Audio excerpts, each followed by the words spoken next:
शकूर झील पाकिस्तान के सिंध के ज़िला बदीन में ज़ीरो पॉइंट से तकरीबन 33 से 40 किलोमीटर के फासले पर गुजरात, भारत की सरहद पर वाक़ है। 350 मुरब्बा किलोमीटर से ज़्यादा के रकबे पर मुहित ये झील ज़्यादातर हिंदुस्तान में वाक़ है, जिसका सिर्फ 10% पाकिस्तान में है। ये कुदरती सरहद दोनों ममालिक को अलग करती है। माजी में झील का मीठा पानी है, मकामी आबादी के लिए एक अहम वसीला था जो ज़राअत को सहारा देता था और पीने का पानी फराहम करता था। ताहिम हालिया बरसों में समंदरी पानी की आमेज़िश की वजह से पानी हुआ खारा हो गया है। इसके बावजूद शकूर झील एक दिलकश मकाम बनी हुई है, हालांकि ये सियाहों के लिए निस्बतन नामालूम है।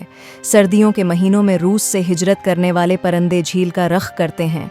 मकामी कम्युनिटी अपनी रोज़ी रोटी के लिए माहीगीरी पर इन्हिसार करती है, क्योंकि ये उनकी रोज़मर्रा की बका में अहम किरदार अदा करती है।